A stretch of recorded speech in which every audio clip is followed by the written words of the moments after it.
கண்மணி நாயகம் ஸல்லல்லாஹு அலைஹி வஸல்லத்தின் மீதான நேசம் என்பது, அன்பு என்பது, மஹபத் என்பது நம்ம கல்புக்கு தேவையான ஒன்று. நபிகள் நாயகம் ஸல்லல்லாஹு அலைஹி வஸல்லம் சொல்வார்கள், அத்திபு அவ்லாதக்கும், உங்கள் பிள்ளைகளுக்கு நீங்கள் என்ன செய்யுங்க, கற்றுக் கொடுங்கள். ஹொப்பு நபி, உங்கள் நபியுடைய நேசத்தை, மொஹபத்தை நீங்கள் என்ன செய்யுங்க, உங்கள் பிள்ளைகளுக்கு என்ன செய்யுங்க, சொல்லிக் கொடுங்கள் என்பதாக கண்மணி நாயகம் ஸல்லல்லாஹு அலைஹி வஸல்லம் என்ன செய்வாங்க, சொல்வாங்க.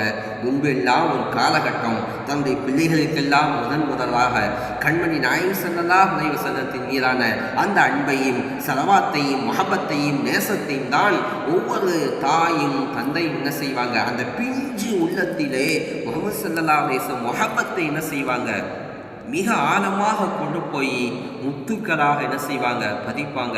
எனவே அந்த காலகட்டம் எல்லாம் நபிகள் நாயகம் ஸல்லல்லாஹு அலைஹி வஸல்லம் மீது அன்பு செலுத்தி மொஹப்பத் வைத்து மீலாது விழா கூடும், ஸலவாத்து கூடும் என்பதாக அந்த பேரின்பத்தை அந்த சின்ன சின்ன குழந்தைகள் எல்லாம் ஸலவாத்து சொல்லி சொல்லி அனுபவித்தார்கள்.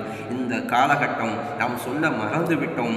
எனவே தான் மீலாதும் கூடாது, ஸலவாத்தும் கூடாது, அது ஷிர்க், இணை வைப்பு என்பதாக சின்ன சின்ன பிள்ளைகள் நாவிலெல்லாம் கண்மணி நாயகம் ஸல்லல்லாஹு அலைஹி வஸல்லத்தை மிகவும் கண்ணியம் தாழ்த்தி பேசக்கூடிய சூழல், நபிகள் நாயகம் ஸல்லல்லாஹு அலைஹி வஸல்லத்தின் மீதான ஹஸதுகள் வந்துவிட்டது. நோக்கம் என்ன? நபிகள் நாயகம் ஸல்லல்லாஹு அலைஹி வஸல்லம் முஹப்பத்தை நாம் சொல்ல தவறிவிட்டோம். வரக்கூடிய சமுதாயம் தன் பிள்ளைகளுக்கு நாயகம் ஸல்லல்லாஹு அலைஹி வஸல்லத்தின் மீதான முஹப்பத்தையும் அன்பையும் சொல்ல வேண்டும். அந்த நபியை உயிர் மூச்சாக நேசிக்க வேண்டும். அத்தகைய பாக்கியத்தை அல்லாஹு தஆலா நமக்கு நசீபாக்குவானாக.